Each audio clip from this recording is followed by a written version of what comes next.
Let me say good morning, and let me welcome everybody to the second day of our workshop.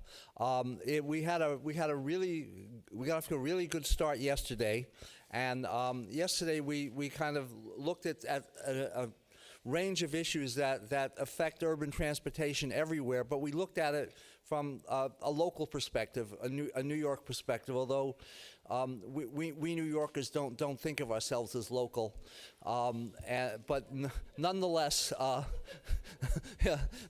nonetheless, I'm sure the rest of you, I hope you learned something from it. Today, what we're going to do, we're going to take this to the next step, and we're going to go into more detail on the topics that are of mutual interest to all of us. And once again, the purpose of this workshop, unlike the past ones, is not so much to have everyone present their research as much as it is to have everyone begin to talk about what are the larger themes and how do these themes begin to connect and overlap. So our first panel today deals with one of my favorite questions: how to best design and implement better access to cities. Andreas Pizarro is going to be moderating it, and I'll let him take over and introduce the speakers and run the session. But I just wanted to welcome everyone and say we're really looking forward to a really energetic and good day today. Thank you. Thank you.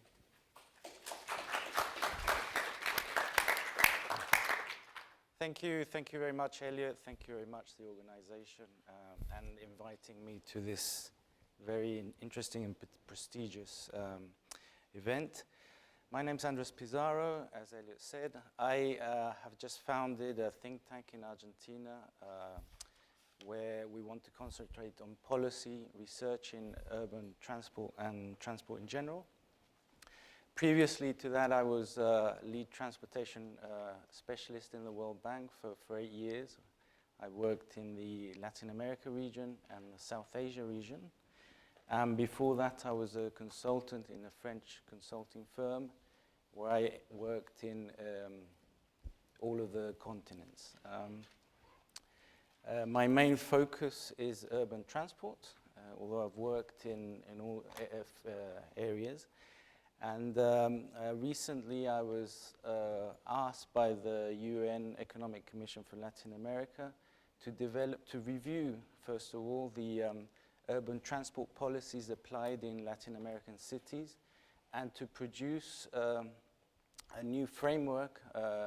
They're particularly interested in a change of paradigm of the way things are done, to produce a framework that could serve as something applicable in several cities in Latin America.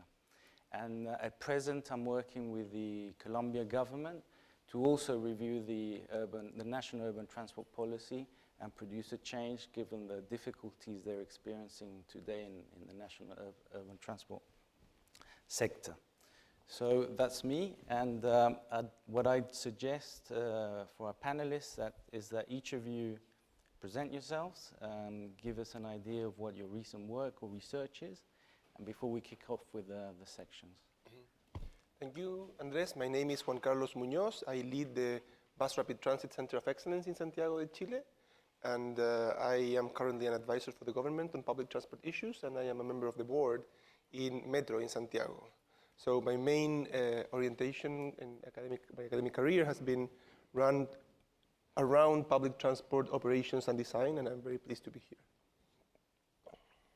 My name is Aimee Gauthier. I'm with the Institute for Transportation and Development Policy. I'm the Chief Program Officer there. I've been working there for about 12 years, and most of my work began in Africa, so I have a lot of experience working in Ghana, Senegal, South Africa, Tanzania. But since then, I've been working with our field offices in the different countries, and we focus mainly on transit and non-motorized transport, and now we're moving into urban development with a focus on BRT. Hi, good morning. I'm Robert Severo. I'm a professor of city regional planning at University of California, Berkeley. My focus has long been on transport and land use integration, coordination, sustainable transport systems, so my research essentially in those areas. I'm currently on sabbatical leave at the University of Cambridge, so I am not driving. I'm walking and biking anywhere, thoroughly enjoying that. So I do a fair amount of work in the field. I'm currently working at a World Bank project in Tanzania on urbanization review strategy, and I do have a Volvo research grant currently. We're looking at BRT, paratransit and formal transit integration, and doing some other things in those kind of arenas, so very happy to be here. I'm Harry Skarlekamp. I'm a research officer at the University of Cape Town. I'm part of ASCET, the African Centre of Excellence in Transport. I'm also in the field of paratransit, looking at reform of informal public transport systems, particularly the public transport part of our centre. And it's really interesting being here with all these people who have much more experience than I do in the areas I work in. And thank you for having me here. Great. As you can see in our panel, there's a certain bias for international experience, which is a welcome change from yesterday. So I think we can talk about all of your experience, even if it's not in the international area. But what I'd like to do is start with a few questions and then expand on your personal experience. And one of the things is that this panel is about the design and implementation of access. And as transportation practitioners, our introduction into the field is through transport policies, transportation systems design, and implementation. So my first question is, given that in not only in developing countries, but in many parts of the world, we find cities that are highly segregated socioeconomically. In Latin America, it's very, very a strong feature, and in Chile and South Africa, I think is one of the important traits of the urban development, is how do we, or have you been able to come across from the transport side, designs or policy designs that have addressed in some way this issue of city segregation? And have you seen that from the policymakers' side, there's any interest in orienting the policy in this manner? Yeah, thank you for the question. I think this is a very worrying problem. In my city, for instance, and I think that it's common in other cities, at least in Latin America, we have a very segregated, not only a very unequal society, but also very segregated. Like wealthy people will live with wealthy people will live only in poor neighborhoods. And that's one part of the problem, which makes trips unnecessarily long, for instance. But on the other hand, what is happening is that the wealthier people, once the city starts growing and growing, tend to attract downtown activities towards them. So it's not just that the city is uneven, it's also that the center of gravity is moving towards the wealthier neighborhoods. So what this means is that in some way the richest part of the city are taking the downtown to their living room in some way, requesting the rest of the city to make longer and longer trips, not only because the city is bigger, but also because the downtown is moving farther away from them. And that also makes a lot of problems for the public transport system, which is much more compact because now the trips are longer, right? And much more costly because you need to finance a system that needs to move people for longer distances. And I think I don't see a very strong answer to this problem other than really having what in many Latin American cities we lack, which is a metropolitan authority. A transport authority that could in some way take the decisions that are better for the whole city, because the wealthy neighborhoods are building and building and building more office buildings because they know that the people living there will be very happy to move their offices there. So it's a great business if you think locally. I mean, you get the taxes for the city, for the local neighborhood, right? But at the cost of everybody else in the city. And I think this is a very relevant problem, in which the only way we could tackle it efficiently is through having a metropolitan authority, as the main and more efficient cities in the world do. So that would be my contribution in this question. I think just to build off of what Juan Carlos was saying, in Johannesburg, that's definitely the case. Like Sandton is now the economic center of the city, and the downtown was vacated. And a lot of that was around security concerns. So I think safety factors into how we think about this. But I think it's also like looking at the growth of cities generally. Like in China, cities are just developing new kind of downtowns to their cities because they're growing so fast. In India, the way the growth is happening, the reason why there is this segregation is, for example, there are these tech cities developing outside of cities that supply clean water and electricity and are reliable, and the city governments aren't as reliable. So the private sector is stepping in to make these cities, make these enclaves happen. So I mean, I think there's an issue of security and safety and making people feel, and also reliability and trust in the government. I think that's a big issue.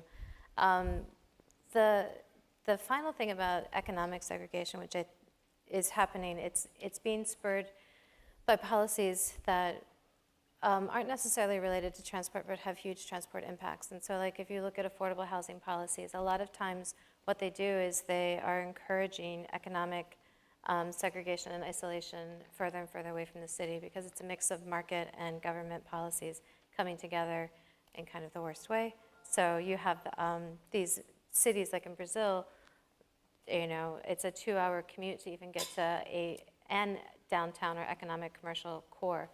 And these are the policies that are being promulgated by housing policy. So I think housing policy also factors into this. I'm going to really focus more on the planning of how to advance accessibility, certainly the developing world, but as well as the developed world. And we had some conversation on this yesterday, but if we look in developing countries, you mentioned we have segregation of populations from opportunities for employment, education, medical services, or whatever. When we evaluate transportation proposals, we still largely use traditional mobility-based analysis. We're evaluating travel speeds, travel time savings, and that ends up in all the benefits cost calculus that all investment decisions ultimately ride on. I mean, this is international aid agencies, MPOs, and metropolitan planning organizations. We still largely have metrics which evaluate options, proposals, largely on efficiencies of movements and so forth. And we talk a lot about access, but it's very rhetorical. We don't really have institutionalized metrics to really elevate that as a factor to weigh in whether we're going to invest in this BRT system or if we're going to pursue a certain land use strategy. So I guess, I would sort of approach this a little more systemically. I think we really need to turn our planning processes on their head and really elevate accessibility as a metric to really weigh in on investment decisions, international loans, and these things. The World Bank, ADB, all of these entities, for the most part, still largely look at travel time savings, operating cost savings, safety. That's what hundreds of millions of dollars of investments are riding on. And accessibility is sort of an afterthought. It's sort of the appendix that we sort of raise that. So, we need metrics. So, and it's very complex in the developing world. We heard this yesterday. There might be a lot of poor folks that happen to be around tons of jobs, but they don't qualify for them, or they're part of the informal economy, so their employment opportunities are quite scattered.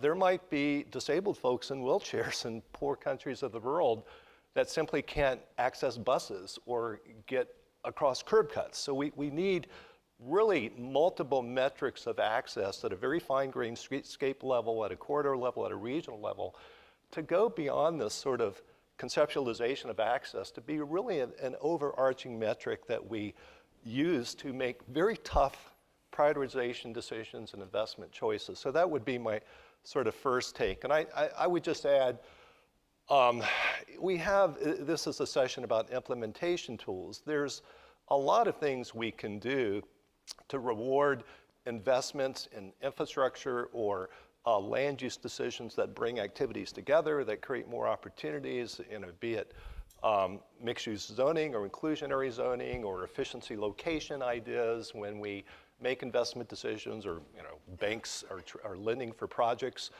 So I think we know all of the things that will in some way incentivize location choices or investment decisions that will enhance accessibility.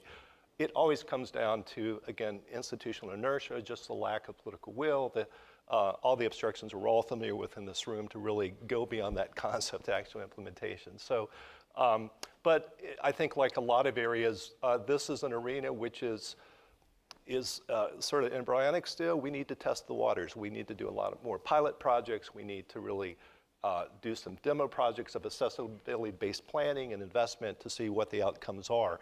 I mean, ultimately, we don't want to just be able to measure how many hospital beds you can get to within 30 minutes, or how many schools young kids can get to on an informal transit network within 20 minutes, within a certain fare. We want to really look at outcomes. We want to look at effects on educational performance or employment, or some kind of useful public engagement. So we just need a whole set of tools that allow us to better evaluate and implement the projects. Okay. Great. It's interesting sitting here on stage. I was thinking about what I was going to say today, planning a whole speech. And it doesn't really work that way. And what it came down to is I thought, what are we doing? What are we actually doing here? There are lots of very important people here in very important positions, working for very important agencies. And we tend to just assume that we're all doing the right thing. And I think more often than not, we forget what we're doing. We are trying to help millions of individuals improve their lives by increasing their access to different opportunities. And that's a really big task. So, it's like saying we want to resolve or eradicate poverty. I don't think we can do that on behalf of the, 7 billion people on Earth. So what I would tend to do is to try and narrow the focus to what my actual sphere of influence is and what each of us can do.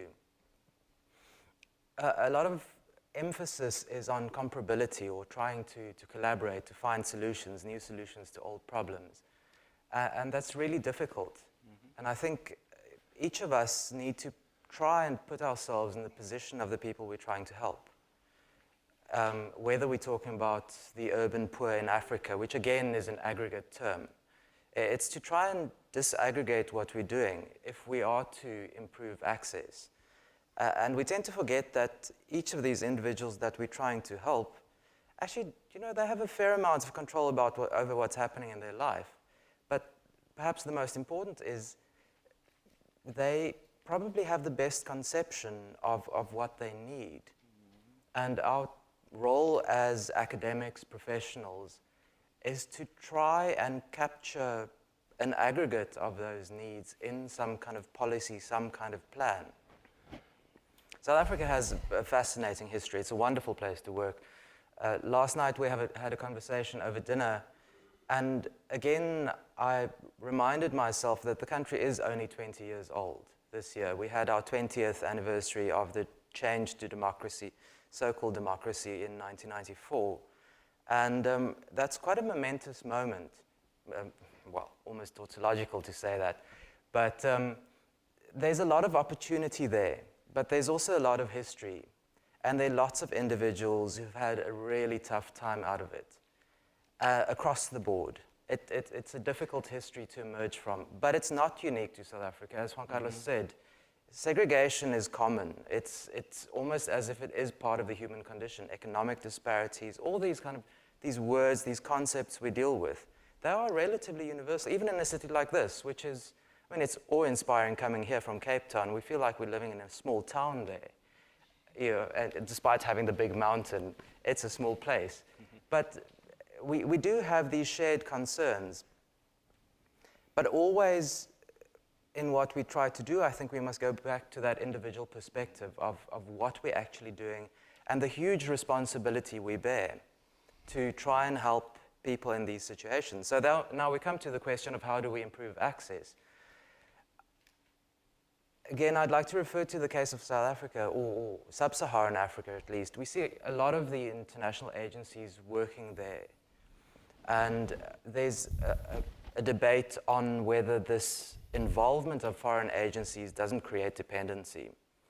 Now, within South Africa, in the last 7 or so years, we've seen a major policy change, perhaps spurred in part by the World Cup, the Soccer World Cup coming there in 2010, trying to improve, as a first step, road-based public transport in the main urban centers of the country.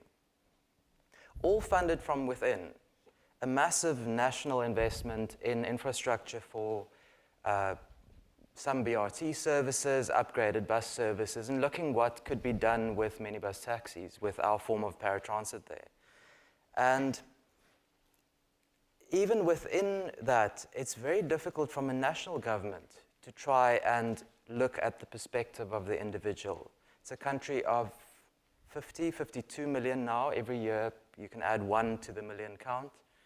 And it's an enormous challenge, and we've seen very big problems unfold, even with a national government that's supposed to understand its populace relatively well. Right. So there's no definitive answer, and if any of us had those ambitions, I'm afraid to say, rethink that. But I would then just like to end off with that phrase, or with what I started out with, and that is, who are you working for? Who are we working for? And what are their real needs? And always reflect back on it. Not just in the final report we write, but from the very outset. Thank you very much. I think your responses should be humbling to us, because we're always talking about the transport land use interaction, and one of the greatest problems is the segregation of cities, independent of where the pockets of poverty are.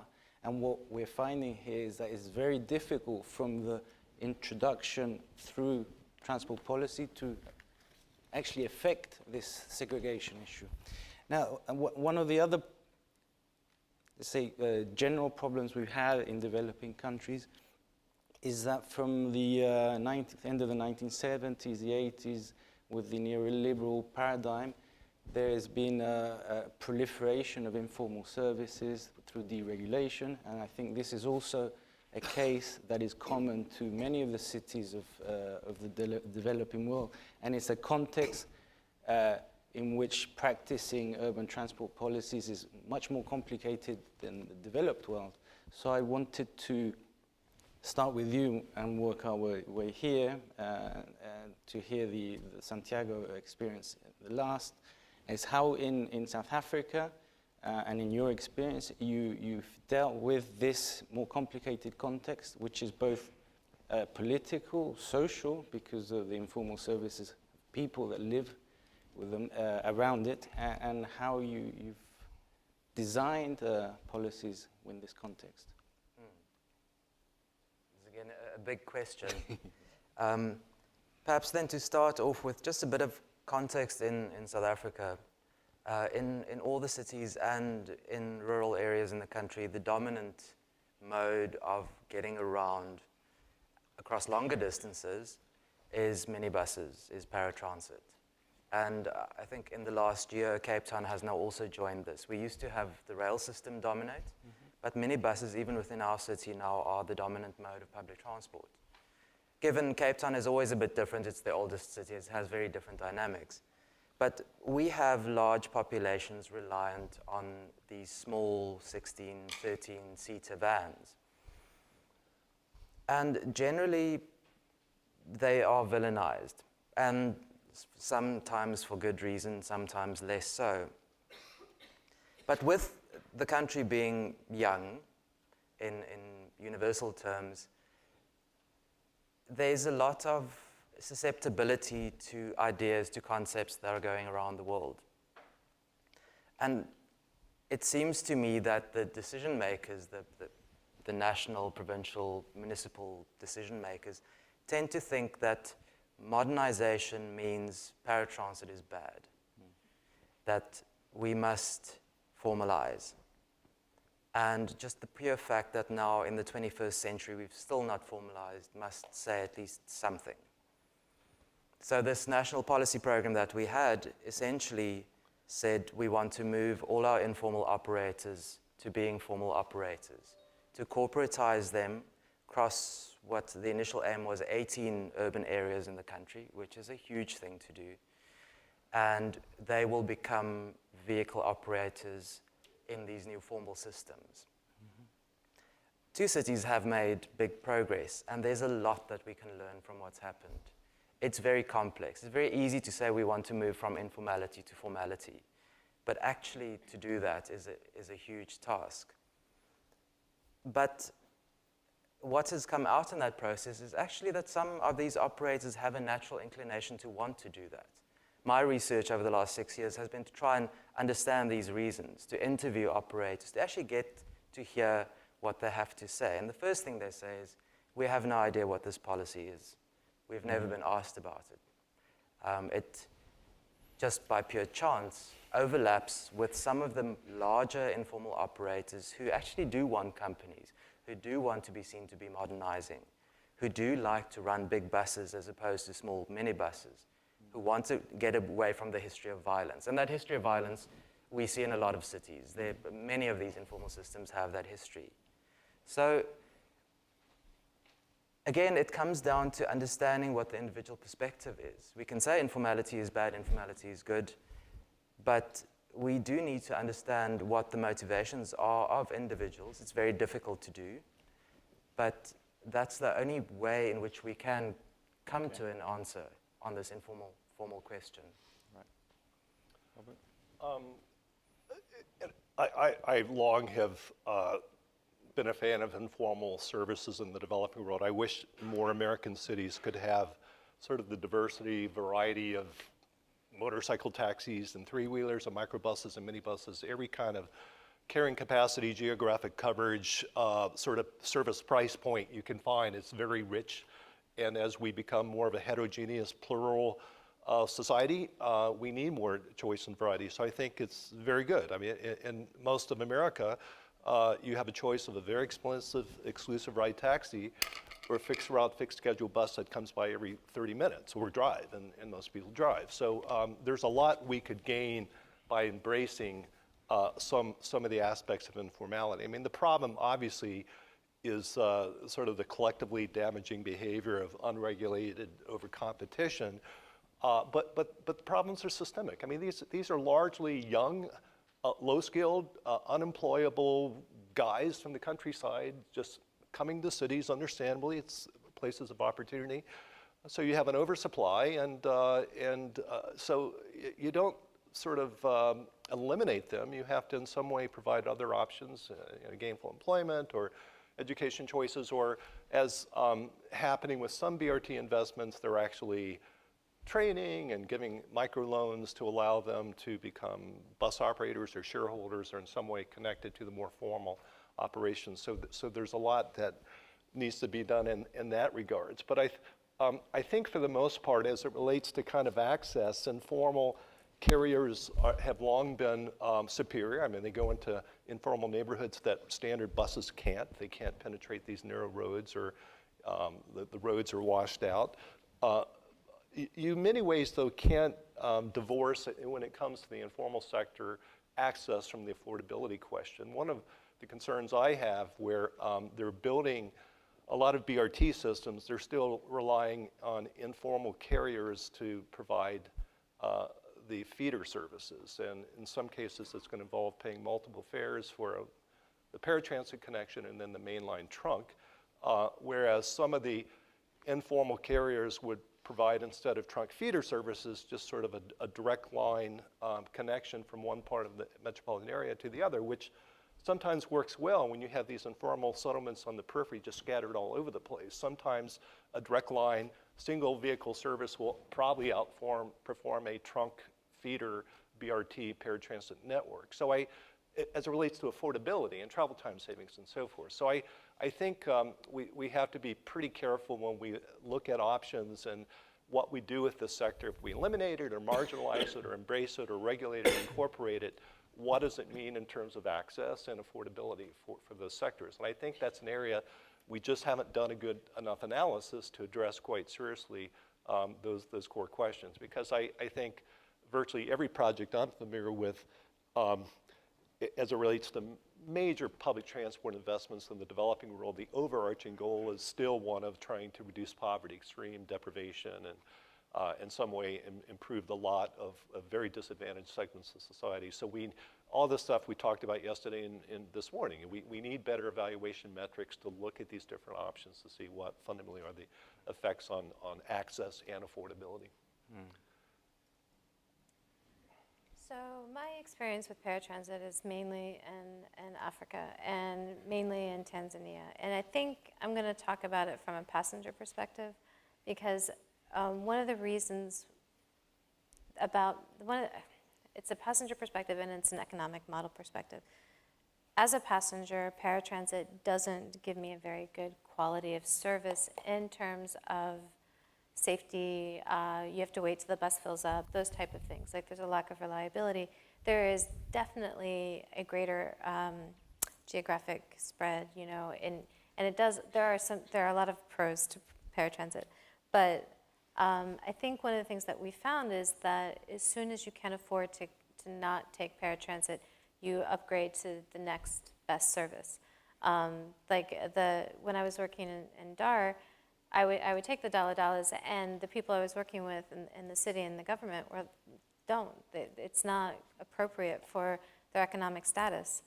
And the seats are rusty, and if you're wearing a nice suit, you don't necessarily want to get into something that doesn't seem clean or friendly or safe. So I think there's a status issue with paratransit that has to be addressed, because I think one of the things that we want to keep is people on transit. And paratransit, as it most typically rolls out, is not something that keeps people there. It's captive people, but it doesn't keep people who have choices to go to other types of systems. So if we're talking about paratransit, then we need to talk about a range of services that, as you maybe can afford, you can upgrade to a better class of service. And though I hate to say that, but you know, this is what we're seeing. People won't use paratransit. So how do you create a transit system that keeps people on the buses, on the trains, whatever? That's the biggest concern with paratransit for me. Though I think it's also interesting, because I think what's happening in the US or with shared mobility is this idea of that there are other systems that need to be in place: ride share, car share, bike share, these things that are the intermediate systems. And we do need to have a more diversity of these type of systems. But going back to paratransit, the other thing that one of the things that we were really intrigued by with the Bogota model is this idea that you take the existing operators, you incorporate them into the new system, you bring them along with you. And it's this idea of economic growth, economic empowerment, this hope that you take entrepreneurial operators who have been providing a service that is much needed, and you bring them up with you with this new system. And it's a really intriguing model, and Bogota was successful in that transformation. It is really hard to do that in a city. We worked in Johannesburg on that, and that process was really complicated. I'm not sure it was a success. And in the capacity and business capacity that you need to bring to people who are informal operators is you need to really build up their capacity for it. And you know, South Africa is really complicated with their taxi structure, so it's pretty intense. Not only is it complicated structurally, it also has a lot of territorial divides, and the violence is there too. So it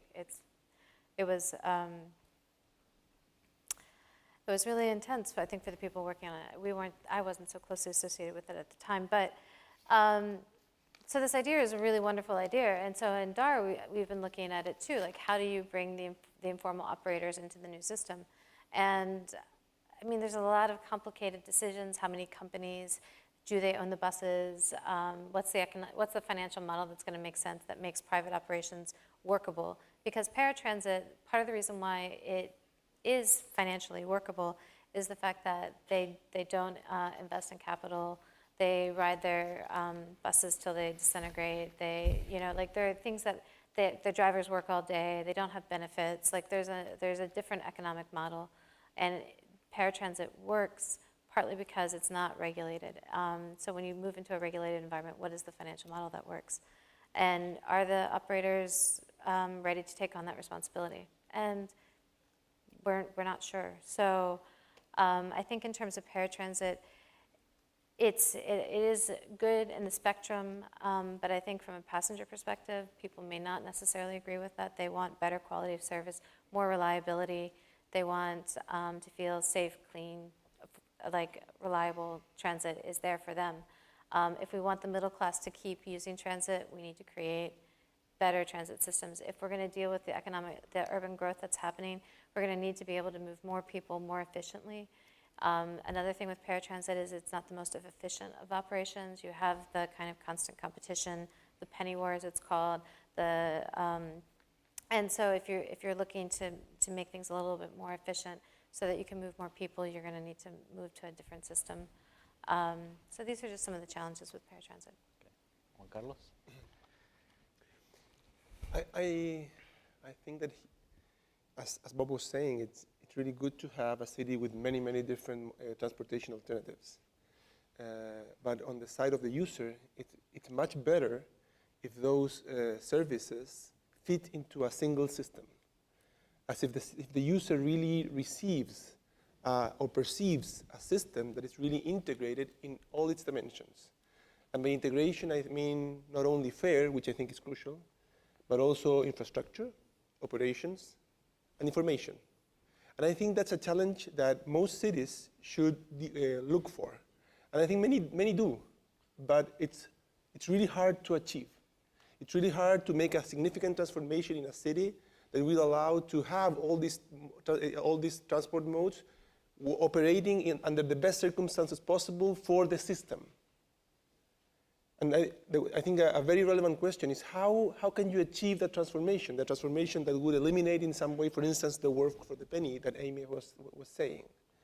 And I can see two different models in Latin America, and both of them has not been successful, I think. On one hand, we have Santiago, the city where I live, in which we decided to do the transformation almost in a single day. It was a big bang in Trans-Santiago, February 10, 2007, which went, for different reasons, went more abrupt than it was planned. I mean, we made the firms before, we brought the buses, but on a single day, we changed the payment system, we added the integration, and we changed the routes, aiming towards changing from a point-to-point into a trunk and feeder system. For many reasons that it's long to explain here, the change was very, very poorly received by the users because the supply was not where it was needed. It was really a major problem, so high that in Chile, the Trans-Santiago is considered the worst public policy ever implemented in the country. It's not a joke. I don't see why you're laughing. It's drama, okay? Little by little, the system has been evolving into improving the service and making more reasonable for the service for the citizens. The transition was extremely traumatic, and the passengers in Santiago still resist the system because of its implementation. However, we are on the other side of the river now, where none of our Latin American cities are.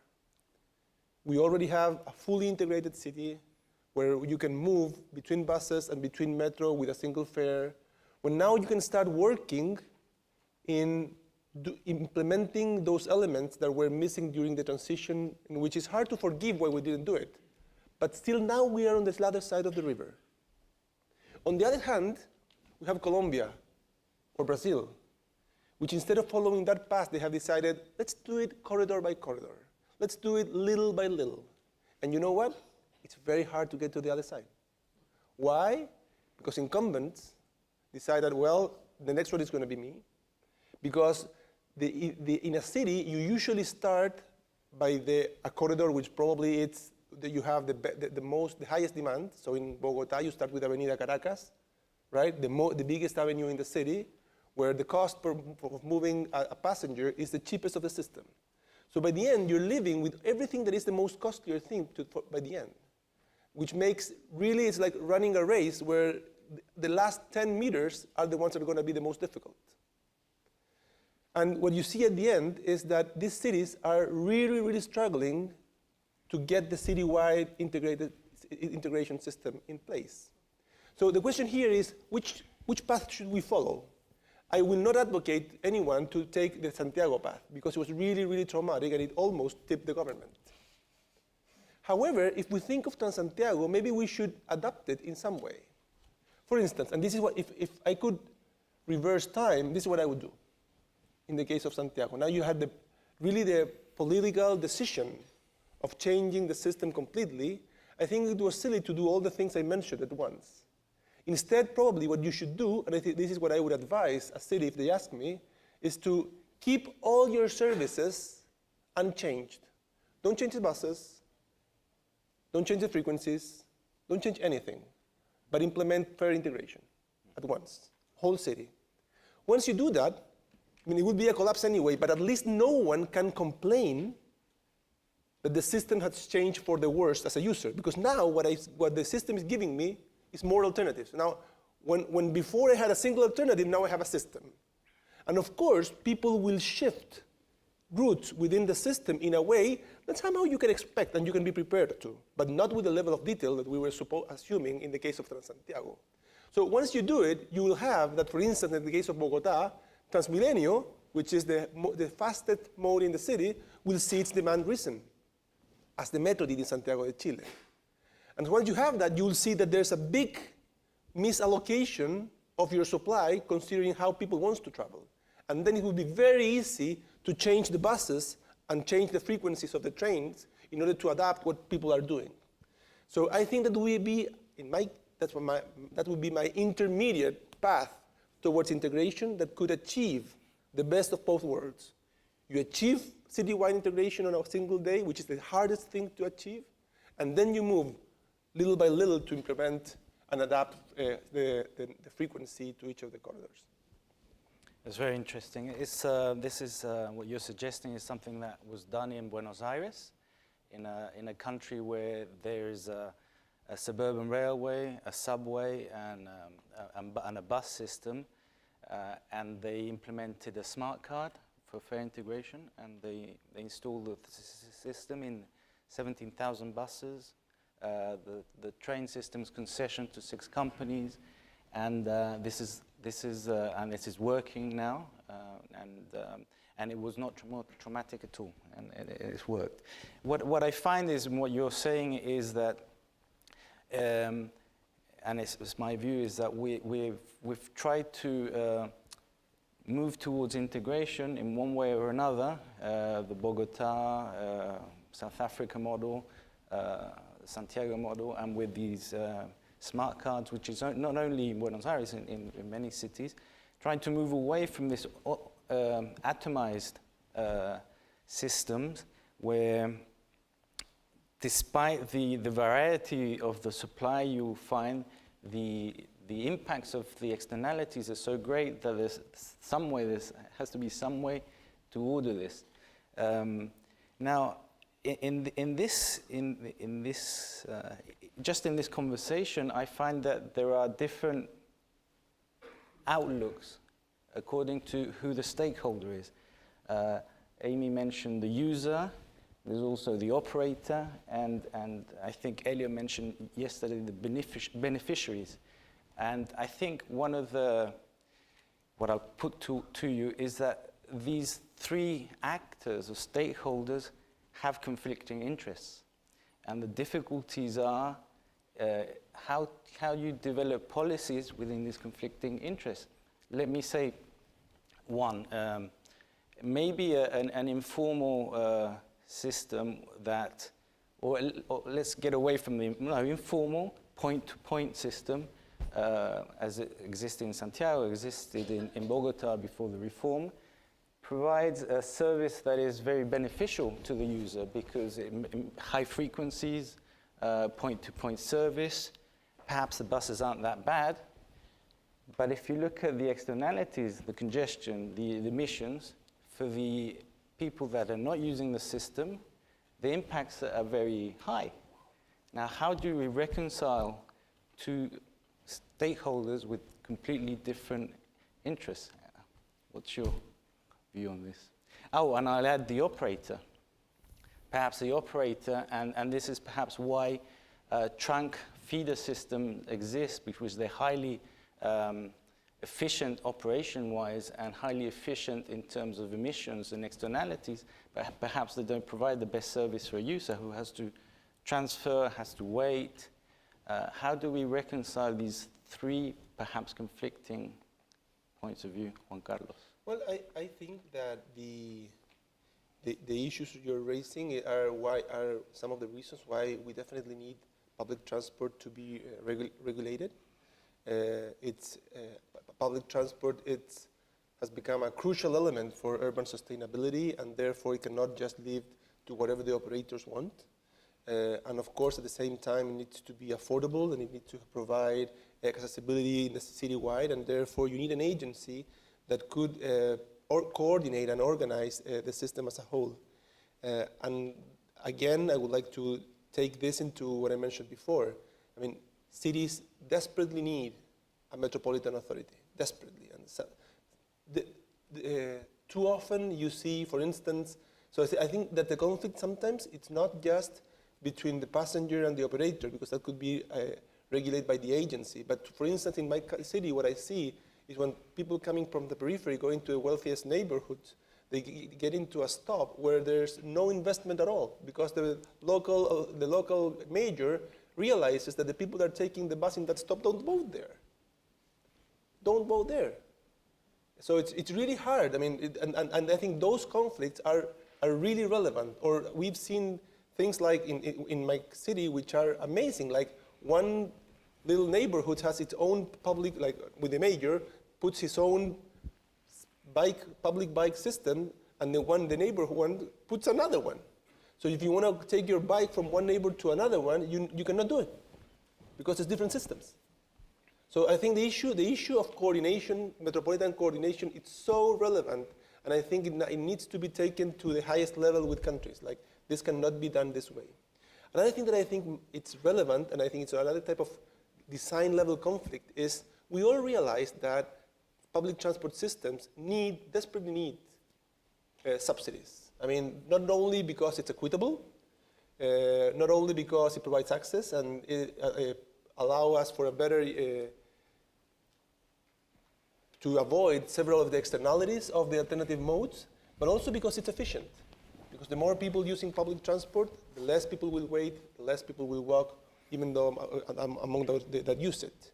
So I think that's a very relevant issue. But my question that I want to raise is, what do you do with the money? And I think here there are two possible tracks. One is to say, okay, we need to give the minimum level of service that is reasonable at the minimum fare. So let's make it as affordable as possible, as cheap as possible. The other alternative, which has its merit, definitely, but it will not attract people from the cars moving to that public transport system. The other alternative is to say, well, we need one of the final goals here is to prevent people from moving from the cars or from the public transport to the cars, and therefore the issue is not about fares; it's more about quality of service. I think that's also another conflict. How do you allocate the funds into the system in order to achieve these goals? And one element that I think it's also quite relevant at the design level is that too often we design public transport systems, and this is particularly true for buses, assuming that this will be the less costly alternative. And because it's the less costly alternative, we will do it as cheap as possible. And we end up designing systems that are designed to fit 6 passengers per square meters. In the most critical link, in the most crowded period, but still 6 passengers per square meter, which is an average of all buses, and which is an average of all spaces inside the bus. And that certainly, it's like shooting in our foot. Because in some way what we're saying is, this is not, if you have the alternative to have your car, to drive with air conditioning, to have your music, to be seated, why would you prefer to spend some of your trip, after all the inconveniences of public transport, in 6 passengers, sharing your square meter with 12 other people. So I think this is very, and I think that when we choose for buses or BRT and realize that this is less costly than metro, for instance, we should realize that for it to be really an alternative, it has to have features that make it attractive and do things that metro can't. So I think that's also an issue on the design. I agree. But when it comes to the issue of competing interests, I mean, I think this comes back to what we struggle with. It's the role of the government. The role of the government is so critical, and so often in the cities that we work in, that the capacity isn't there to do the things that need to happen. So when you were talking about, do you do a whole citywide change or do you do corridor by corridor? A lot of places that I've been working in, they don't have the capacity to do or to even think about a citywide change. So there has to. I think the level of capacity of the government is critical. And I think also just one thing on this is transit for me is kind of the fundamental precondition for talking about access. Access is based on transit availability and quality too. And I think if you're going to invest in access and invest in transit, you need to make sure that it is something that people will want to take or not just something that they have to take. But what we're finding is even after decades of work on this, both by ITDP and the larger transport community, we are woefully under meeting our transit needs still. So another question that comes in is like, okay, we're having to deal with issues of metropolitan agencies and institutional issues, and the design guidance and the technical issues are important, but the political stuff is equally as important and much more complicated. Like, how do you set up a new institution and a government? How do you fund that institution? How do you deal with funding and financing of the transport systems? How do you deal with the mandate and the administrative authority for managing these systems? All of these things are really complicated, and if we're going to scale up to meet the needs that we have, it becomes even more critical. Like, how do we address these things, both from a money perspective, political will, and also from a capacity perspective? I'll just a couple of brief remarks. So obviously externalities, we need to regulate it. So be it emissions or noise levels or fitness of vehicles or drivers, and obviously there's limited institutional capacity to monitor, enforce, and regulate. So again, we have to more essentially deal with building that capabilities to carry on those very important kind of policing oversight roles. But I think for the most part, there are places where we need to regulate supply, where you have kind of natural monopoly, declining marginal cost. You don't want over competition. So a lot of BRT corridors, you could argue that we need to regulate supply. I don't think in the paratransit sector, in many cases, we need to be regulating vehicle size. I think, again, having a richer range of carrying capacity, speed levels, geographic coverage, given the evolution of cities, particularly in the developing world, is a very marked responsive kind of supply-side delivery.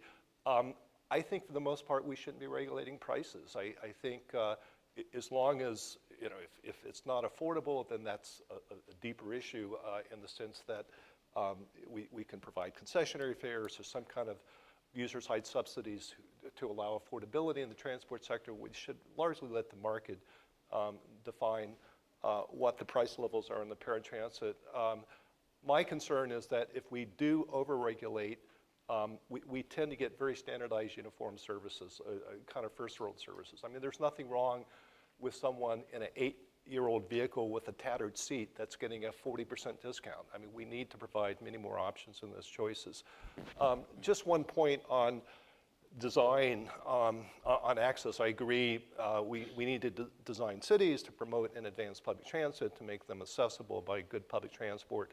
But we also need to make sure we have good access to public transit corridors. I've been looking at a lot of BRT systems where they're, for instance, piggybacking a lot of protected bikeways as part of them.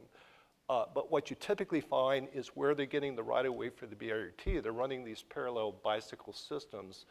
So they're in certain ways sort of substitution modes, or they're operating on very parallel corridors. What we need are more perpendicular kind of feeder connectors into these networks. And that's where, because there's not the funding to acquire the land or build the network as part of the BRT corridor, we sort of ignore that level of secondary access, be it footpaths or be it bikeways. So we tend to kind of focus on where we have big capital, what the enhancements are in these systems, but we're not very clever in terms of making sure access occurs at multiple levels, neighborhood scale access, regional access. So I think we need, again, to better enrich our metrics. So any BRT investment, my sense is it's not just the hardware of the channelways of the system, it's the entire armature of the network. You have to have secondary systems connecting to them. If you're going to do transit-oriented development, you've got to do the enhancements of the neighborhood. So we have to have investments and projects that allow that better definition of access as we design these systems. Can be quick so that we can have the discussions. I'll try my best. I'd like to pick up on Amy's point on capacity. I think that's a key thing to look at. But even more so within that capacity, it's not just government capacity, but it's really vested interests, understanding vested interests. I don't think we'll get anywhere if vested interests aren't understood. And it's on the part of government, it's on the part of operators, and on the part of anybody involved. The problem with that is it's very difficult to understand what they are before a change. It's really in hindsight, Juan Carlos, your point about what you would do differently. I think these public transport investments are enormously costly, but they allow the kind of the rug to be shaken to see who pops out as being the key players. And I think it is often in retrospect that we learn where these capacities lie, and whether it's a phased approach, a whole city approach, significant efforts, I think, must be put to understanding vested interests and then understanding incentives that will get those vested interests to move. A fundamental thing I think that we're scared of doing is admitting defeat. We must always look towards positive things where we've learned what we've achieved, the newest, the best, the greatest. And perhaps it's, for us who are academics, it's an unwillingness to the system that we're within to have a null finding, to say that, okay, well, we actually haven't learned anything, or we've gone backwards. We're not really encouraged to do that, to say, okay, well, we haven't done anything here. And my appeal to try and move forward is actually for all of us to admit defeat and document it. I think the Santiago case, you have done a fair bit actually to document the process where it's been difficult. But in all of these cases, I mean, your experience is extensive. I think there's a huge, huge opportunity here for us to move forward by understanding what doesn't work and to take the perspective of vested interests in doing that and doing that reporting. Okay, thanks. So now we have 4 discussants. Mr. David King, Assistant Professor of Urban Planning, Columbia University.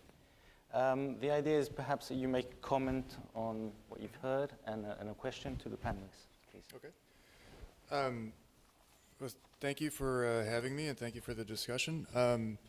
I do my work primarily in New York City in the United States, but I also do a fair amount of work in China and on transit finance.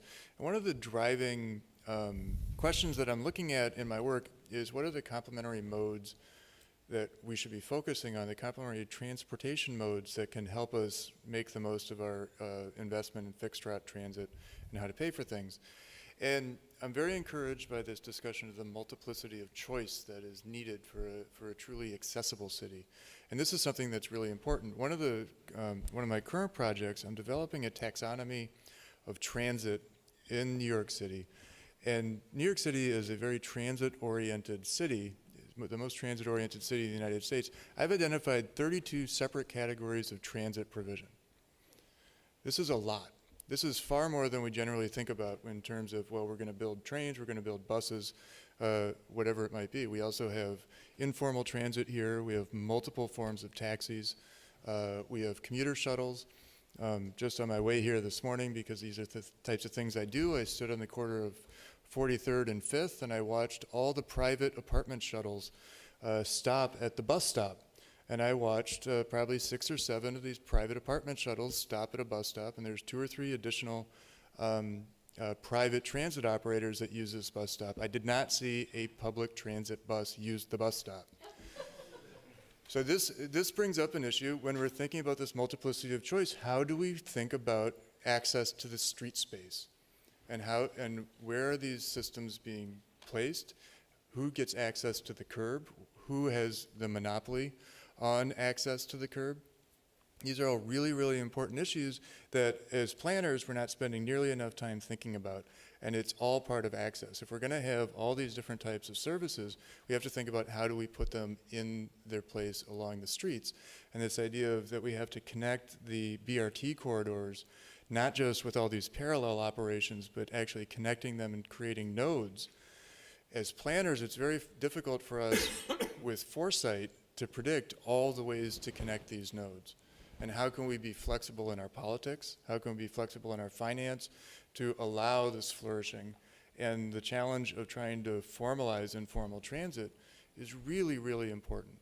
And in some ways, informal transit works, and this was brought up, but it works precisely because it's informal.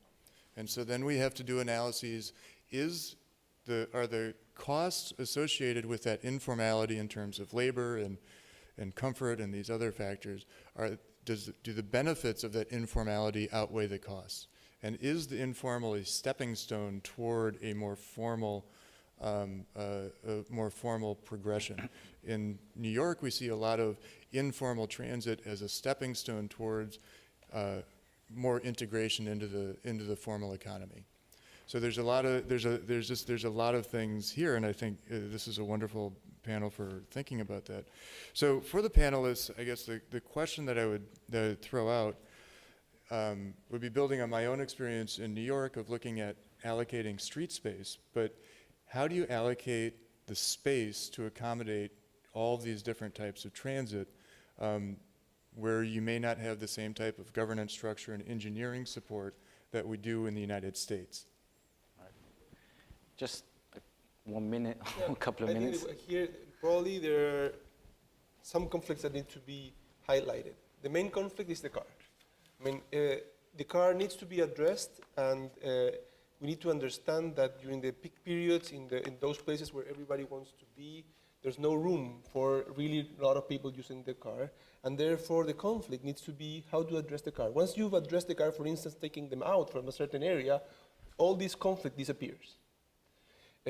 Still, I think, and I still think that we need to, for instance, in the case of BRT, which is what we do in our center, to develop some good strategies to make the BRT more compatible, for instance, with pedestrians and cyclists. But there are places in the world where this has been done quite successfully, where you can have areas where buses running slowly, pedestrians and cyclists can coexist in different downtown sectors. Another thing that I would do is that, for instance, for BRT, is that sometimes we build these huge corridors, amazing, but when they are about to reach downtown, the city gets a little bit more compact and there's no room for the corridor, and we stop them. And this would be like running a train that instead of leaving you coming from Boston to here, but instead of getting to downtown, it leaves you like, I don't know, 2 or 3 kilometers away from where you want to go, and then you have to walk or whatever. This is what happened in Santiago, and I'm not kidding. And so with buses. So I think that we should also, in the case of buses, lose the fear of eventually, in some places, maybe you can also have buses going underground.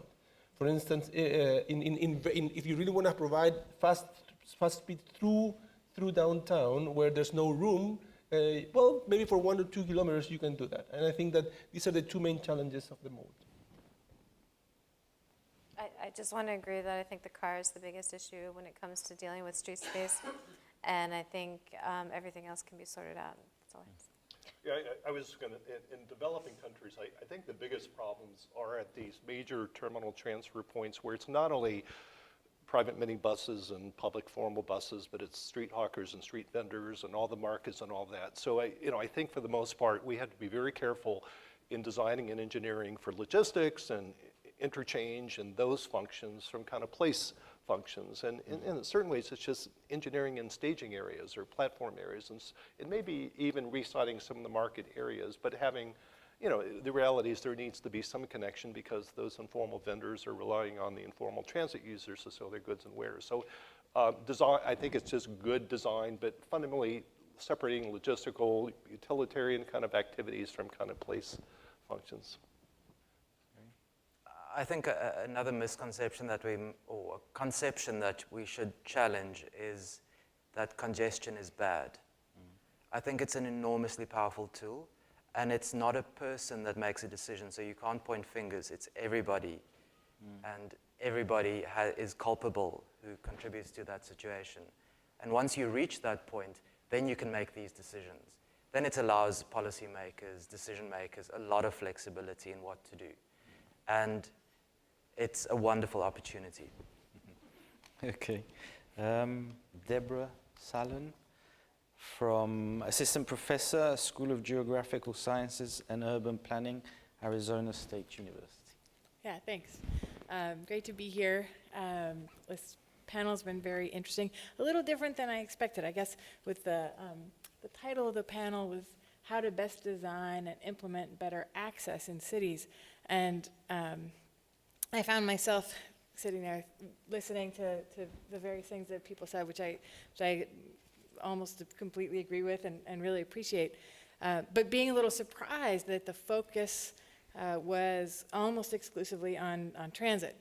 Because when I think, I've done some projects related to transit in my research, but the way I think about access is really a multimodal approach, and I think you all do too, just the conversation went in this particular direction today. So I wanted to bring us back to thinking about land use and multimodal access, because, yeah, when I think about how to design and implement access in cities, I think about how can I think more about distances and times. How far do we have to travel? How can we reduce that in terms of either distance or time or both in order to get to the things we need every day? And I didn't hear much discussion about that. And so I guess I'll share a brief story about that and then ask the panel to talk about it a bit. I've recently, in my own research, been thinking a lot about how can you design places to reduce the amount that people have to travel, whether it's by transit or bike or walk or by car. And I've been doing this along with a few of my colleagues, and we've had a lot of trouble coming up with the answer to this question. And actually, I've had a conversation with Andres and a few others last night about it. And one of the answer comes out being this very, very unsatisfying, well, it depends, right? If you and so then the policymaker comes up and says, well, but if I want to really design a place that has great access for the people who are going to live and work there, what do I do? He said, well, it depends. And I said, well, it depends. Okay, well, what does it depend on? Well, it's really hard to say without like going there and doing a big planning process with that particular community in that particular place. So it's very hard to give generalizable advice, is what myself and my colleagues have arrived at after doing a lot of data analysis. So it's sort of an embarrassing result. Anyhow, but I thought I would ask the panel if you had any thoughts on that question and maybe bring in transit again, but sort of also just thinking more generally about how do you design a place that has good access. And I guess one more point of background I'll bring is that in the conversation last night, it was pointed out, and I think this is really true, that in a lot of parts of the world, especially in the developing world, people are coming to cities. A lot of people are coming to cities. We are building new places. And so this question is relevant. We're not only thinking about retrofitting existing places. In a lot of parts of the world, there are new cities being built, new suburbs being built, new urban areas being built at a rapid rate. And so this question of how do we make them accessible places, new places, accessible places, is a really, really important one, I think. So, okay. I'll answer, it depends. I have two reactions to this topic. One would be that to be a transit user, you are always a pedestrian at some point. And I think that too often this is forgotten, and authorities are much more sensitive to potholes in the streets than to sidewalks that are not even built. And I think that this is an issue that, especially in the developing world, we should be concerned. Like how we do in our pyramid of priorities, how do we actually give priority to pedestrian movement, which is not only important for people that will be walking to local activities, but also to taking the public transport. So access for me, like the first thing I would do is to move in that direction. My second thought, which is totally different, is if you realize that, for instance, in the case of Santiago, which is a 6 million inhabitant city, we have like 5 million of trips every day in public transport. That makes public transport the most important place in the city, the most important place where people meet. And you have to think also that in this integrated system that I was talking before, people tend to concentrate on some particular station or some particular stops. So a very relevant question is how do we make those places not just functional, but fun, where people can have commercial activities and buy stuff and get services, or make them the most amazing museums in the city. Because if people will really go, and I think museums are places where not many people go. However, the most important interchange of 2 metro lines in the city probably receives 1 million visits every day. So why don't we make those places really the most important museum in the city, as some stations have done, by the way.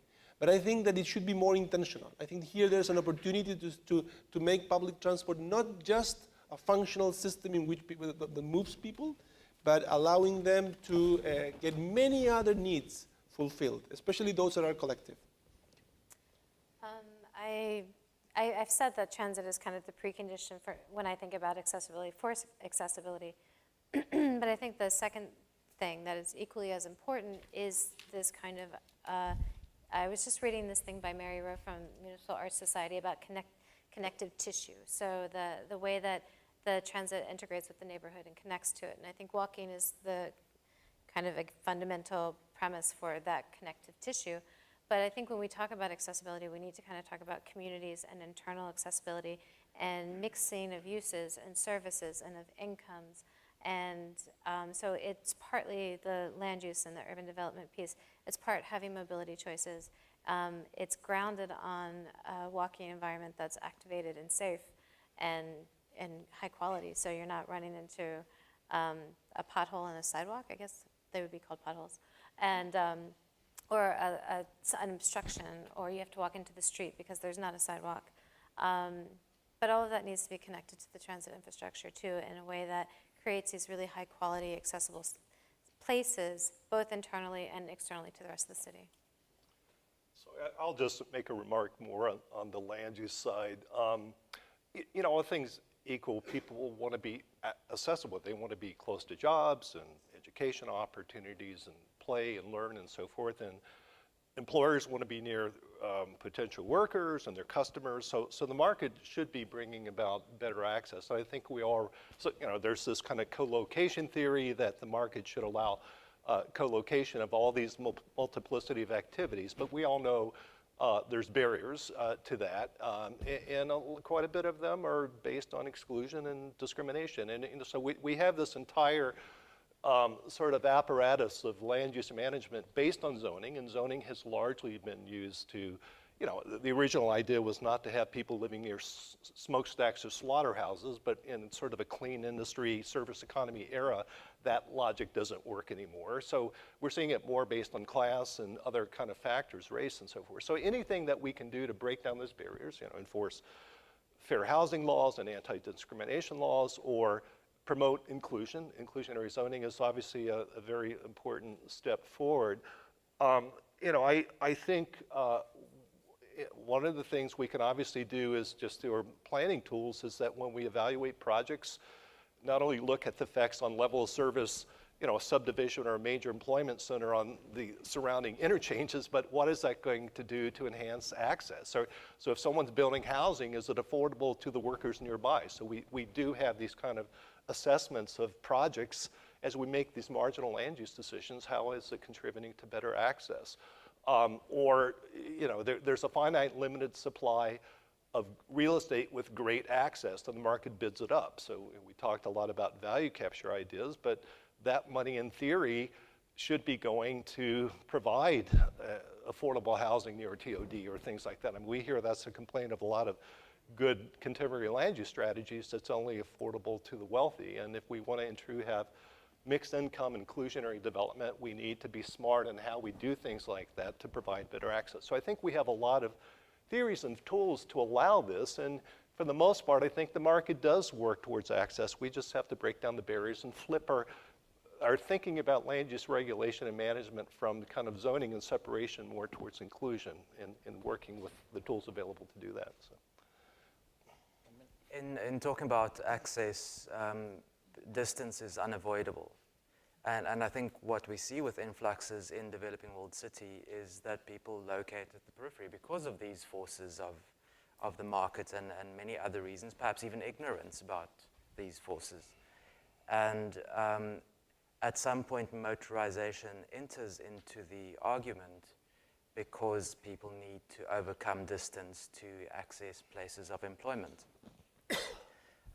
So, you know, naturally we will turn to public transport, and because all of us are from that fraternity as well, but it's also about limited capacity and what the collective good needs and what would serve the collective good better. And I think that is why traditionally we have systems that are geared towards providing motorized access. There is no universal answer again, but I think if you were a city government, it's easier to think about what would serve the collective good than setting up systems that could provide better sidewalks at each person's house. It's not a satisfactory answer, but that seems to be to fit into the tradition that we have in many of our cities. Okay, thanks. Next discussant, Dorothy McCormick, the African Center of Excellence for Studies in Public and Non-Motorized Transport. Welcome. Thank you. Good morning, everyone. I have been listening with great interest and trying to draw out of the many really interesting ideas that are being presented some themes that either I hear or were in my head and I don't hear. I was struck at the beginning with Harry's comment about people know what they need. And I think that's true, but we don't often ask them. And so we may not know what they know that they need. And I think that that points to issues of methodology. Some of us are researchers. I am one. I'm at the Institute for Development Studies at the University of Nairobi, and we've been part of this asset program. And what I have been hearing is that to some extent, some cities, some places have data, others don't. The city I am in doesn't have very much. And the data that is usually there, if it is there, is survey data of some sort or another, either gotten through interviews or through observation it's of a quantitative nature. But that doesn't always capture what people know that they need because of the way questions are structured. If you're dealing with structured questionnaires, often it comes out of what you know or don't know, rather than, and may skip over things that people know. So I think an issue of methodology is one that we all need to give a bit more thought to.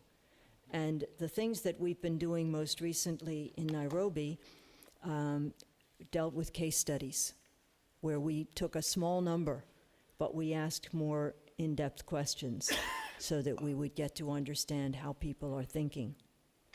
I also heard in the panel the point, which I think is very important and valid, understanding what doesn't work, analyzing what we have tried and where that might be going.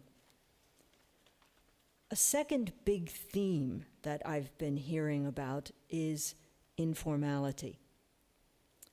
But I don't hear us saying what that means. And there have been whole books written on what is informality. What one might call the informal matatu paratransit system in Nairobi is called informal, but it is heavily regulated. There are chapters in the Traffic Act. There are regulations coming out every other day that say matatu operators must do this. They may not do that. They must have this piece of equipment. So if informality is equal to unregulated, we have an issue here that we have to deal with. So what is informality? What are we talking about when we say paratransit is informal? A third issue that's emerging that I think is important is quality of service. And that's related, I believe, to the affordability question and to the inequality question. And I think there's a big divide, and dichotomies are never completely helpful, but they can be a starting point. We have those for whom the alternative to paratransit is buying a car. And whether they have it now or they look forward to having it, buying a car is their alternative. In Nairobi, we have a very large proportion of the population, probably close to half, for whom the alternative to paratransit is walking because they can't afford paratransit. And so the priorities of those two groups of people can be quite different. The priority for a low fare in one group, the priority of safety, time, distance, convenience in a different group. And that brings me to what I think is the fifth theme, which is different, and that's financing. Earlier, someone mentioned that with paratransit, often what happens is the vehicle gets run into the ground until it won't run anymore. But in some places, and fortunately this is where Nairobi, I think, has something to offer, there are other financing mechanisms. The government of the Transport Ministry noticed some few years ago that there were some paratransit vehicles, particularly the ones that ran intercity services rather than the city bus services, who had joined together in cooperatives, in savings and credit cooperative organizations. And the government thought that this was something that could be used and tapped as operational management mechanisms. And so in 2010, and also, of course, we had a very atomized system, one owner with one matatu or two or three, but there was one count of matatus done at the end of 2012, and in the city of Nairobi, there are 10,000 of them. And so it was a nightmare for government to try to even license those 10,000 vehicles. So government decided, in its wisdom, which has turned out to actually have some wisdom to it, to force them to join together in some way. And so they were required to join either as companies, sort of franchise-type operations, or companies that owned vehicles, or into these savings and credit organizations. And what we have learned in a very small research project that we've been doing as part of the asset program is that the financing aspect of savings and credit organizations is very important. because the owners don't have to run their vehicle into the ground, because as a requirement for membership, they must save daily. So they're putting money aside, and that entitles them either to withdraw some of that money if they have a big repair job, for example, or because the SACOs, we call them, are linked to the cooperative movement in the country and therefore also linked to the cooperative bank, they can borrow at a reasonable rate to replace their vehicles. And this has turned out to be quite important because, of course, all of these owners are private sector individuals. They want a return on their investment. They want to make a profit. And if they can manage their repairs and maintenance and replacements more easily, they will be more profitable. And so it appears to be quite a good system as far as we have seen it. Now, we've seen it through 10 case studies of intercity vehicles. And the SACO sizes are quite wide-ranging, from one that barely meets the minimum, which is 30 vehicles, to one that has over 500. From some that are a couple of years old that were brought in when the requirement was made, to some that go back to the 1990s, the early 1990s. So we have a variety, but it's the intercity ones whose operating is different from the city transit. So we're hoping that maybe we can study those city ones as well and see if they live up to the same good behavior. Because they are beginning to use them as management tools as well as financing mechanisms, with the SACO taking on some of the monitoring that is needed. So my question for the panel is really on the last point. Are there any cooperatives or companies or other kinds of organizing mechanisms that you're aware of? And is financing an important issue in your particular context? The financing of repairs, of replacements, of operations. Thank you. Yeah. So the next discussant, we'll have the next discussant and deal with the questions together, right? Yes. Please. Yes, so it's Andrea Rizvi, Center for Sustainable Urban Development. Thank you. Good morning. So let me start by just saying thank you to the panel. I really enjoyed the discussion today. I'm not going to, because Deborah, David, and Dorothy did such a great job of summarizing, critiquing the discussion, I'm going to cut to the chase. I know I stand in the way of you and coffee, and just ask my question. So really my question is this.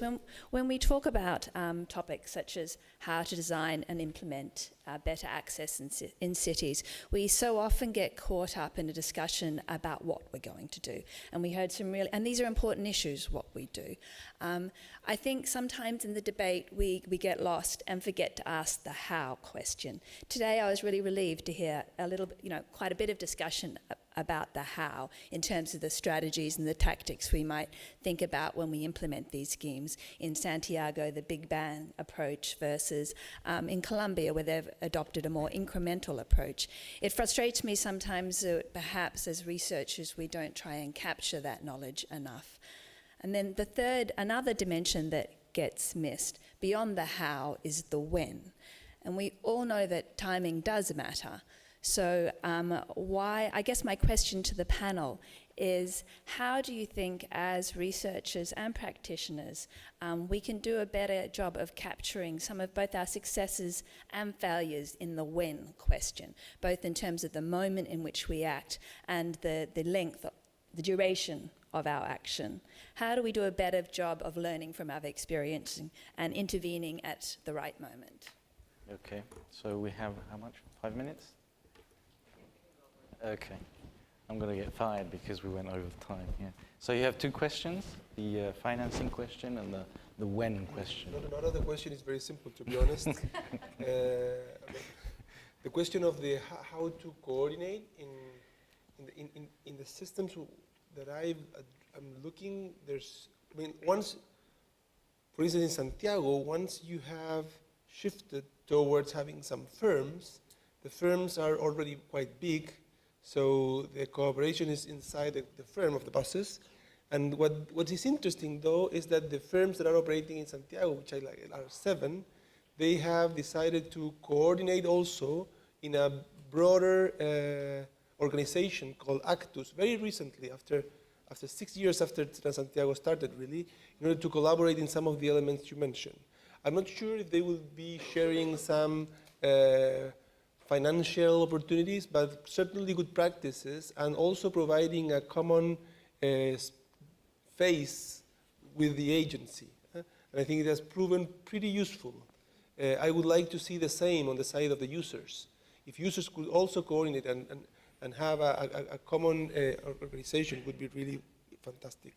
And the second question is even more difficult. I mean, I think that we're all trying to address and show what's going on and publish it. There's a lot of opportunities and a lot of discussion on interest on knowing what's going on. So I know how I'm going to answer. So next year, I'm organizing a conference in Santiago de Chile called Thread.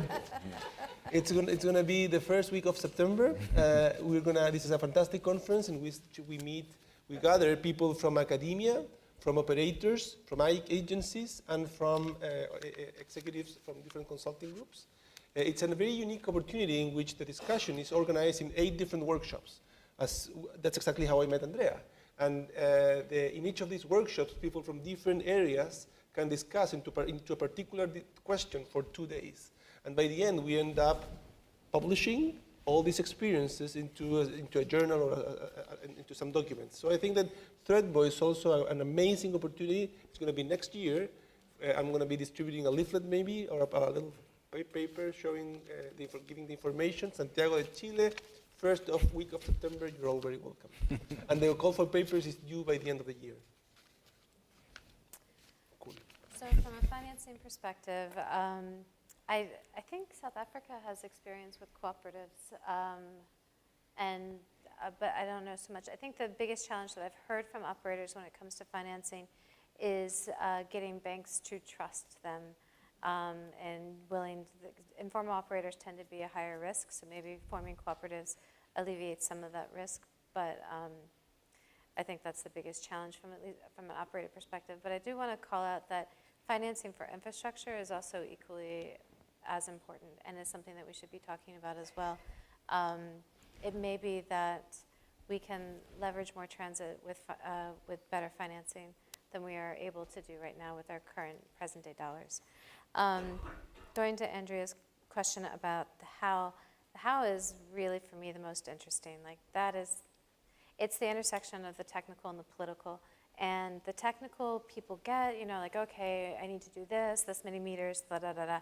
But what we hear from governments time and time again is like, but how did you take that decision? Or how did this happen? And so one of the things that I get the most excited about from a research perspective, actually, is this idea of how did the decisions get made? How do governments think about these things? How do they balance these kind of competing needs between different stakeholders and even government goals, whether it's environmental or social?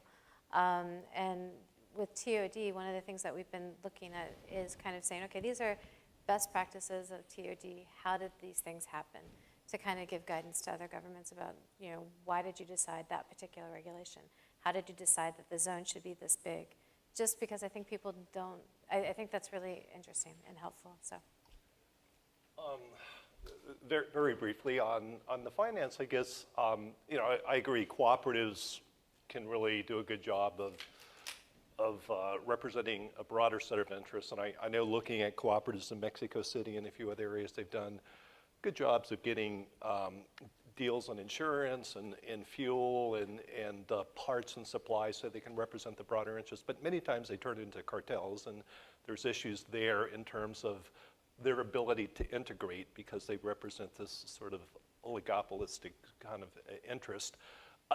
To me, I think if you look again at the infusion of major capital going in the urban transport sectors globally, it is largely big-scale bus rapid transit, rail projects, these kinds of things. So I think those that are providing the aid, lenders, need to in some way attach to their loans some mechanism to ensure better coordination, to what to deal with the displacement effects of microbus either leaving the industry or relocating to some other part of the country or becoming co-shareholders or operators. But I think those that wield the biggest clout, that have the money in some way, need to tie their lending portfolios and packages to some coherent plan to allow better integration.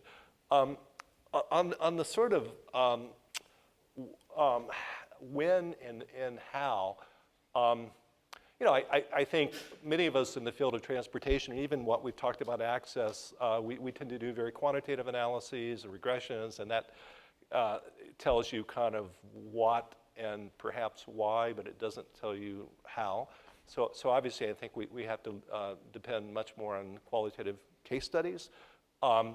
Aspirational, good case studies. For the most part, those that politicians don't relate to variables in quantitative analysis. They'll understand good stories and anecdotes, and there's always a risk they'll distort that for political purposes. But that aside, I think we have to package our case studies. I mean, we have a tendency in our field to write these very voluminous kind of 50-page cases, and we really are talking about the 30-second elevator conversation with the CEO or the politician, and how do we hit those key messages. So I like to think, I challenge my students to write vignettes, kind of 3 to 5 page summaries to really hit those cases. So we can write for the academic community the 50-page volumes that 30 people worldwide might read, but I think in terms of really hitting the people that matter, that make these tough choices, we've got to write aspirational cases. And I think we have to train writing skills, communication skills much more effectively as part of public policy programs, planning programs, and so forth.